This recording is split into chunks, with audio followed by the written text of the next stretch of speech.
नमस्कार दोस्तों और मेरे प्यारे साथियों। आज मैं आप लोगों को बीएड का जो फर्स्ट ईयर का जो सेशन है और यहाँ हम आपके स्क्रीन के सामने लेके आए हैं। लिखा गया है नई शिक्षा नीति 2020 द्वारा प्रदत्त निर्देशों पर आधारित। यह जो बुक आपको दिखाई दे रहा है यह आपको बीएड के फर्स्ट ईयर का है और यह जो कोर्स 2 है C2 है और कोर्स 2 का जो नाम है समसामयिक भारत और शिक्षा, जिसको हम अंग्रेजी में कहते हैं कंटेम्पोररी इंडिया एंड एजुकेशन। ठीक है, चलिए मैं इसका जो पहला यूनिट है फर्स्ट यूनिट का फर्स्ट चैप्टर का कुछ क्वेश्चन आंसर आपको महत्वपूर्ण जो क्वेश्चन आंसर है उनसे मैं आपको तैयार कराने जा रहा हूँ।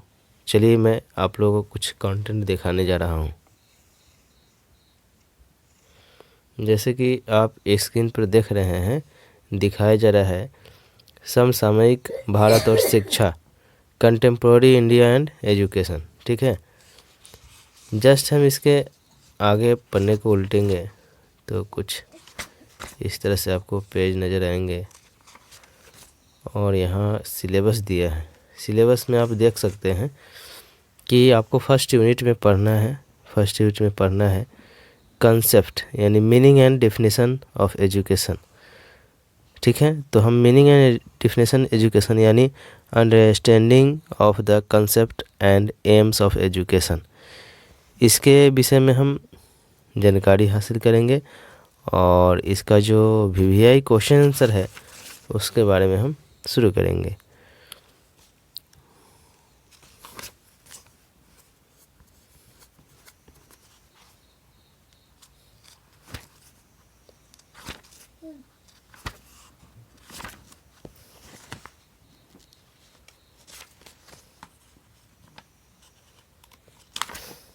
देखिए, आप अपने मोबाइल फ़ोन या जो भी चीज़ से देख रहे हैं, डेस्कटॉप से देख रहे हैं या कंप्यूटर से देख रहे हैं, तो आप अपने स्क्रीन पर देख सकते हैं अध्याय 1 है और लिखा गया है शिक्षा की संकल्पना कंसेप्ट ऑफ एजुकेशन। ठीक है, तो इसी पाठ का हम आपको क्वेश्चन आंसर कराने जा रहे हैं जो प्रतियोगी परीक्षाओं के लिए बहुत ही महत्वपूर्ण है और बीएड का जो हमारा परीक्षा है फर्स्ट ईयर का जो एग्ज़ाम है उसके लिए भी बहुत ही महत्वपूर्ण होगा। ठीक है, तो आपसे रिक्वेस्ट है कि आप हमारे इस वीडियो को अपने दोस्तों के साथ शेयर ज़रूर करें और लाइक करें, सब्सक्राइब करें हमारे इस चैनल को, ताकि मैं आपके लिए हमेशा तत्पर रहूं।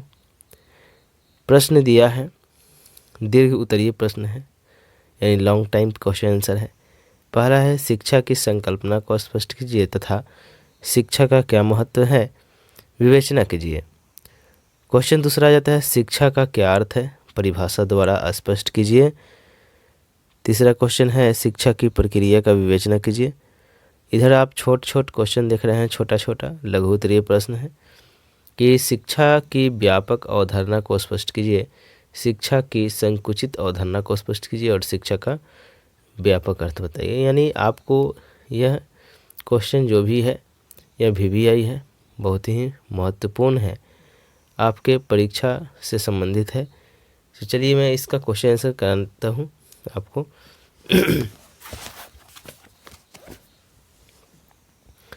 तो स्क्रीन पर आपको दिखाई दे रहा होगा नई शिक्षा नीति जो है 2020 के द्वारा प्रदत्त निर्देशों के आधार पर आपको क्वेश्चन आंसर कराई जाएगी। यहाँ देख रहे हैं समसामयिक शिक्षा और एजुकेशन जो कोर्स 2 है और यहाँ हम फर्स्ट यूनिट का क्वेश्चन आंसर करने जा रहे हैं। पहला यूनिट है शिक्षा की अवधारणा तथा लक्ष्य की समझ, understanding the concept of education and goals. अध्याय 1 है, जैसा कि मैं आपको ऊपर ही बता चुका था। अध्याय 1 है शिक्षा की संकल्पना कंसेप्ट ऑफ एजुकेशन।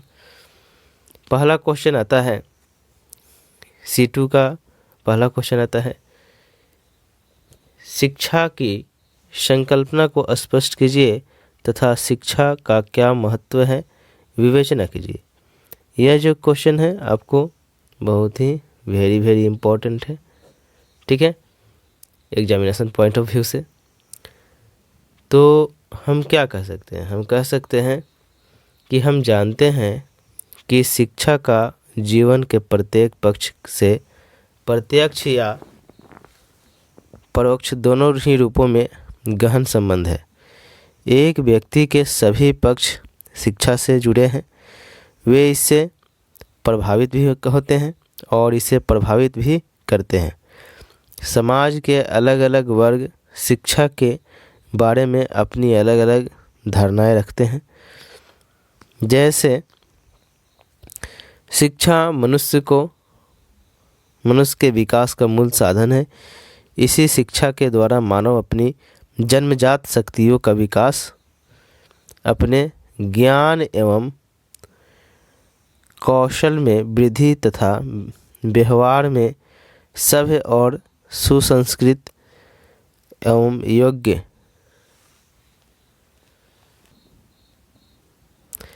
योग्य नागरिक बनाया जा सकता है। वस्तुतः शिक्षा अपने परिष्कृत एवं शुद्ध शब्द से मानव को विवेकशील बनाती है, ठीक है। चलिए इसका कुछ और, इसमें क्वेश्चन में मतलब छोटा क्वेश्चन नहीं है।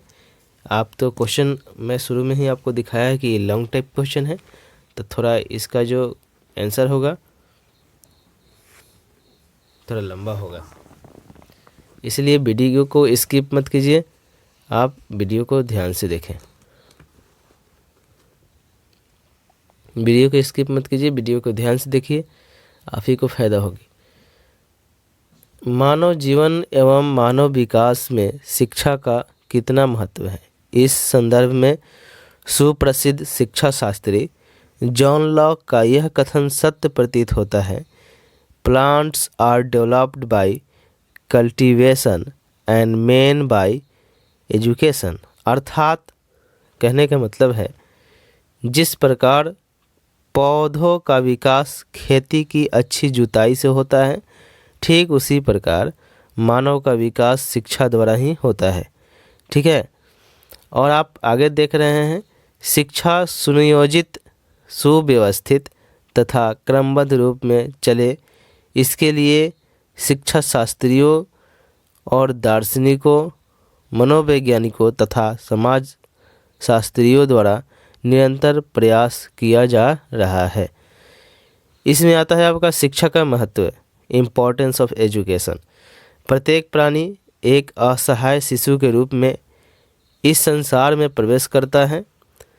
उसका समस्त आचरण उसकी जन्मजात प्रवृत्तियों द्वारा संचालित होता है, ठीक है। यदि इन प्रवृत्तियों को स्वाभाविक रूप में ही विकसित होने दिया जाए तो मनुष्य और पशु में कोई अंतर नहीं रहता है। समझ रहे हैं ना बात को?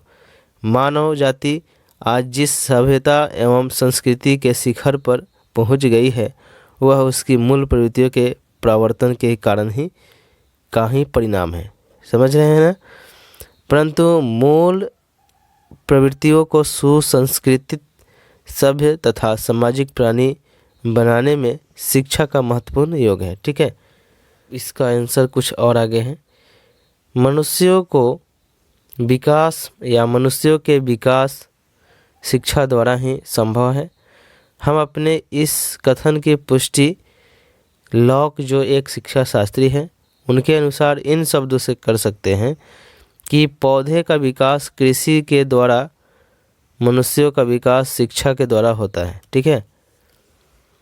इसमें आप आगे देख रहे हैं कि शिक्षा का हमारे जीवन में अनेक प्रविष्टियों के से महत्व है या दृष्टियों से महत्व है, और उनका कार्यक्षेत्र भी अत्यधिक व्यापक है। इसके अंतर्गत वे समस्त बातें आ सकती हैं जो व्यक्ति को प्रभावित करते हुए उसे उस योग्य बनाती है कि वह अपने जीवन तथा समाज के लिए उचित कार्यों को उचित समय पर कर सके। इस विषय में डेनियल वेबस्टर का कथन क्या है? तो डेनियल वेबस्टर का कथन है, वो लिखते हैं शिक्षा का कार्य भावनाओं को अनुशासित, आवेशों को नियंत्रित, प्रेरणाओं को उत्तेजित तथा धार्मिक भावनाओं को विकसित करना है। ठीक है। इसी प्रकार जॉन डीवी लिखते हैं, शिक्षा का कार्य असहाय प्राणी के विकास में सहायता पहुंचाना है, जिससे वह सुखी, नैतिक तथा कुशल मानव बन सके। ठीक है। इसी प्रकार एक और शिक्षा शास्त्री हैं, देखिए उनके अनुसार क्या है। यह आगे टॉपिक हो सकता है, शिक्षा के महत्व तथा कार्यों पर संक्षेप प्रकाश निम्न है। चलिए देखते हैं। पहला है आवश्यकताओं की पूर्ति, सेटिस्फैक्शन ऑफ नीड्स। हम जानते हैं कि आज के भारतीय समाज में शिक्षा का मुख्य कार्य व्यक्ति की आवश्यकताओं की, देखिए यहाँ व्यक्ति की पूर्ति करना है। जीवधारी होने के कारण भोजन चाहिए, व्यक्ति को मकान चाहिए रहने के लिए, और पहनने के लिए वस्त्र की उसकी जैविक आवश्यकता है। ठीक है। सामाजिक प्राणी होने के कारण उसे समाज के अन्य व्यक्तियों के साथ सामाजिक संबंध स्थापित करने की आवश्यकता होती है। उसे कार्य की आवश्यकता होती है, जिससे कि वह अपने को लाभप्रद समझ सके। ठीक है। और अपने पैरों पर खड़ा हो सके। उसे अवकाश की आवश्यकता है, जिससे कि वह मनोरंजन कर सके। उसे संघर्ष की आवश्यकता है, जिससे कि वह उन्नति कर सके। उसे अवसर की आवश्यकता है, जिससे कि वह अपनी विशेष योग्यता को विकसित कर सके। उसे धर्म और जीवन दर्शन की आवश्यकता है, जिससे उसके जीवन का पथ प्रदर्शन हो सके। ठीक है। इस तरह के बहुत सारे चीज़ें हैं। आगे आप देख रहे हैं, दूसरा आता है आत्मनिर्भरता की प्रकृति। आत्मनिर्भरता की प्राप्ति, अचीवमेंट ऑफ सेल्फ सफिशिएंसी। हम जानते हैं कि मानव जीवन में शिक्षा का कार्य व्यक्ति को आत्मनिर्भर बनाना है। ऐसा व्यक्ति जो समाज के लिए भार नहीं होता है, वह अपना भार स्वयं अपने ऊपर लेता है। इससे न केवल उसका वरन समाज का भी हित होता है। वह अपने कार्यों को सफलतापूर्वक करता है। परिणाम यह होता है कि वह जीवन में उन्नति करता है, साथ ही साथ वह अपने कार्यों को या अपने समाज की उन्नति में भी योग होता है। ठीक है। तो दूसरा आप देख, ठीक है, इसमें दूसरा पॉइंट आता है अनुदेशन, इंस्ट्रक्शन। अनुदेशन से तात्पर्य है कि शिक्षकों द्वारा शिक्षार्थियों को सम्मुख तथ्यों को सीधे प्रस्तुत करने की प्रक्रिया। अनुदेशन शिक्षण की एक ऐसी विधि है जिसमें सीखने वालों को तथ्यों एवं क्रियाओं का ज्ञान स्वयं अथवा किसी अन्य माध्यम से सीधे कराते हैं। ठीक है। आगे इस क्वेश्चन का आंसर देखिए। चलो, इन तथ्यों एवं क्रियाओं को अपने सामर्थ्य के अनुसार सीखते हैं। इससे सीखने और सिखाने वाले के मध्य कोई अंतःक्रिया नहीं होती। वर्तमान समय में अनुदेशन के अन्य कई साधन हैं, जैसे मुद्रित सामग्री, शिक्षण मशीनें, रेडियो, टेप रिकॉर्डर, टेलीविज़न और कंप्यूटर आदि। अब अनुदेशन के द्वारा न केवल तथ्यों का ज्ञान कराया जाता है, बल्कि क्रियाओं का भी ज्ञान कराया जाता है। ठीक है। इसी तरह से आप तीसरा पॉइंट देख सकते हैं, इसमें आता है प्रशिक्षण यानी ट्रेनिंग। हम जानते हैं प्रशिक्षण से तात्पर्य कौशलों के विकास से लगाया जाता है। प्रशिक्षण का अर्थ सीखने वालों को किसी कला, कौशल अथवा व्यवसाय में अभ्यास द्वारा निपुण बनाना है। इसमें क्रिया पक्ष की प्रधानता होती है। वर्तमान समय में किसी भी प्रशिक्षण कार्यक्रम में उसको सिद्धांत एवं क्रिया दोनों पक्षों को सम्मिलित किया जाता है। और सिद्धांत पक्ष का ज्ञान बुद्धिपरक विधियों आगमन निगमन और विश्लेषण संश्लेषण आदि के द्वारा किया जाता है। शिक्षा इन दोनों से कहीं अधिक व्यापक प्रक्रिया है। ठीक है। का कारण है प्रतिपादन इंडोक्ट्रिनेशन। प्रतिपादन का अर्थ किसी विशेष मत अथवा वाद यानी इज्म के सिद्धांतों के प्रति छात्रों तथा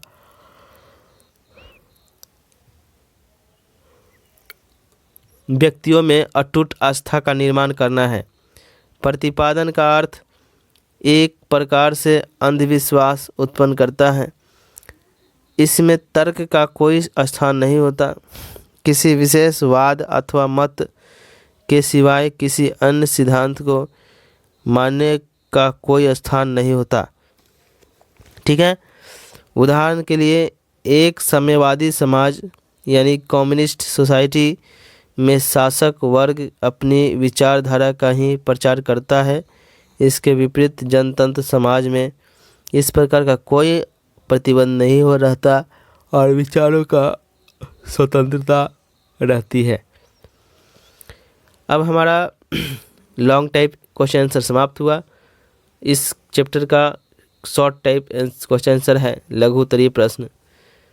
प्रश्न पहला है, शिक्षा की व्यापक अवधारणा को स्पष्ट करें। इंग्लिश में कहे तो वाइडर कंसेप्ट ऑफ एजुकेशन। हम जानते हैं शिक्षा की व्यापक अवधारणा के अनुसार शिक्षा आजीवन चलाने वाली प्रक्रिया है। दूसरे शब्दों में व्यक्ति अपने जन्म से मृत्यु तक कुछ सीखता और अनुभव करता है। वह सब शिक्षा की व्यापक अवधारणा के अंतर्गत माना जाता है। उसके सीखने और अनुभव करने का परिणाम यह होता है कि वह धीरे धीरे विभिन्न प्रकार के अपने भौतिक सामाजिक और आध्यात्मिक वातावरण से अपना सामंजस्य स्थापित करता है। ठीक है। इस संबंध में टी रेमॉन्ट जो मनोवैज्ञानिक है उनका कहना है कि शिक्षा विकास का वह प्रक्रम है जिससे व्यक्ति अपने को धीरे धीरे विभिन्न प्रकार से अपने भौतिक सामाजिक और आध्यात्मिक वातावरण के अनुकूल बना लेता है।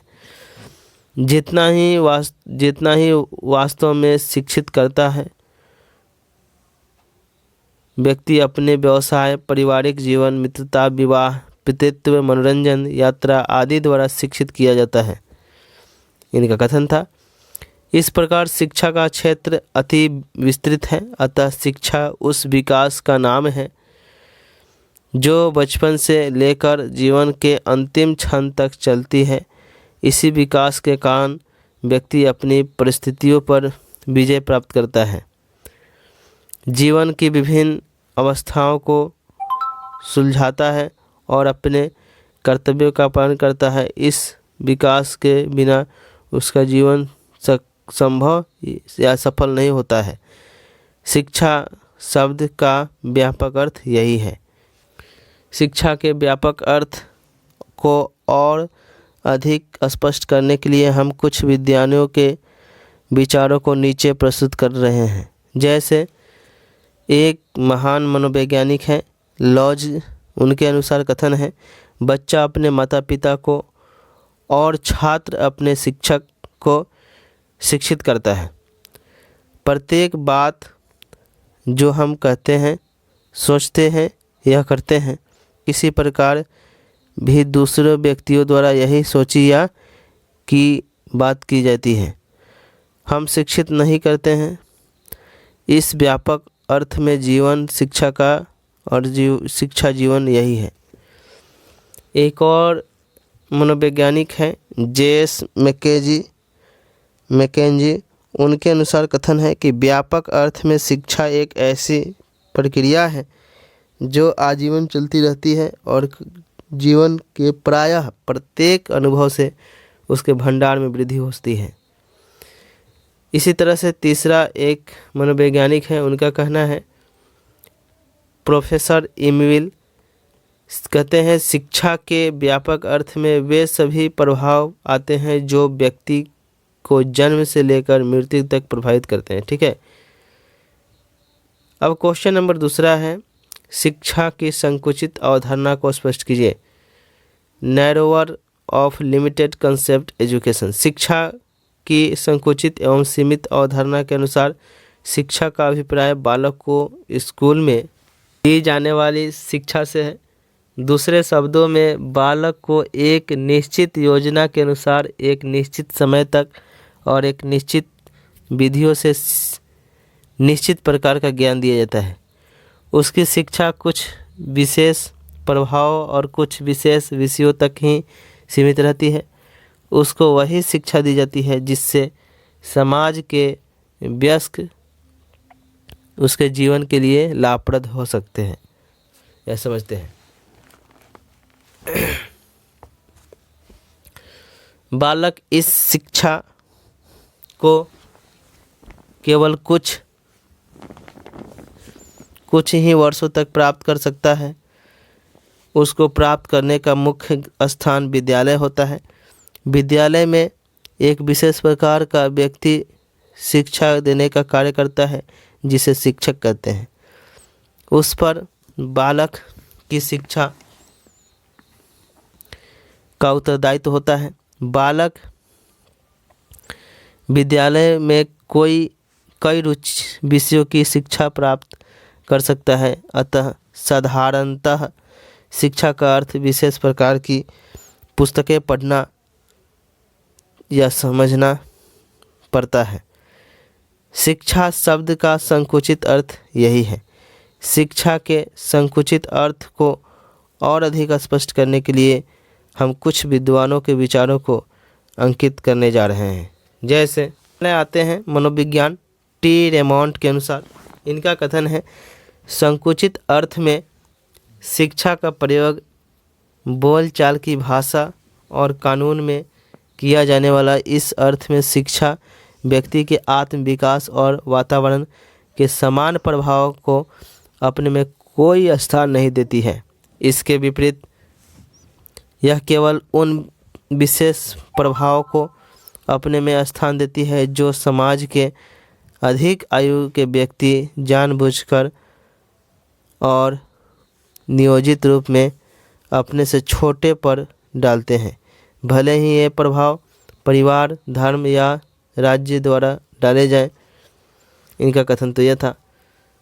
दूसरे मनोवैज्ञानिक है J.S. मैकेंजी के अनुसार कथन है, संकुचित अर्थ में शिक्षा का अभिप्राय हमारी शक्तियों के विकास और उन्नति के लिए चेतनापूर्वक किए गए किसी भी प्रयास से हो सकता है। तीसरा क्वेश्चन देखिए, शिक्षा का व्यापक अर्थ बताइए, यानी modern and broad meaning of education. हम जानते हैं आधुनिक समय में शिक्षा का तात्पर्य उपदेश या सूचना प्रदान करना ही नहीं है। आज शिक्षा का प्रमुख उद्देश्य बालक के व्यक्तित्व का सर्वांगीण विकास करना है।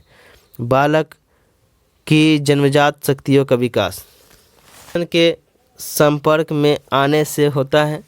बालक या व्यक्ति अपने सर्वांगीण विकास के लिए जन्मजात शक्तियों का भौतिक एवं सामाजिक शक्तियों के साथ सामंजस्य स्थापित करने के लिए क्रिया प्रतिक्रिया करता है, जिसके फलस्वरूप उसे नए नए ज्ञान और अनुभव प्राप्त होते रहते हैं तथा वह कुछ न कुछ सीखता रहता है। इस प्रकार शिक्षा आजन्म चलती रहती है। बालक का संपूर्ण वातावरण उसकी पाठशाला से होती है। इसके दौरान व्यक्ति के व्यवहार में वांछनीय परिवर्तन होते रहते हैं, जिनसे यह वातावरण को अपने अनुकूल बनाने में और व्यक्तिगत तथा सामाजिक समस्याओं को सुलझाने में सुलभ हो जाता है या सक्षम हो जाता है। इसके फलस्वरूप यह भावना तथा समाज दोनों का इस प्रकार आधुनिक और व्यापक अर्थ में शिक्षा जीवन पर्यंत चलने वाली वह विकास की प्रक्रिया है जिसके द्वारा व्यक्ति के व्यवहार उसके जीवन काल में वांछनीय परिवर्तन और परिमार्जन होता रहता है। शिक्षा का आधुनिक अर्थ मनोवैज्ञानिक दृष्टिकोण के आधार पर दिया गया है, जिसे विद्यार्थी श्रोता के रूप में नहीं वरना शिक्षा प्रक्रिया में व्यवहार करता है और अध्यापक केवल एक सहायक तथा पथ प्रदर्शक के रूप में होता है। तो हमारे इस वीडियो को देखने के लिए बहुत बहुत धन्यवाद। यदि हमारे इस चैनल पर आप नए हैं तो हमारे इस चैनल को लाइक करें, सब्सक्राइब करें और अपने दोस्तों के साथ शेयर जरूर करें। जय हिंद, जय भारत।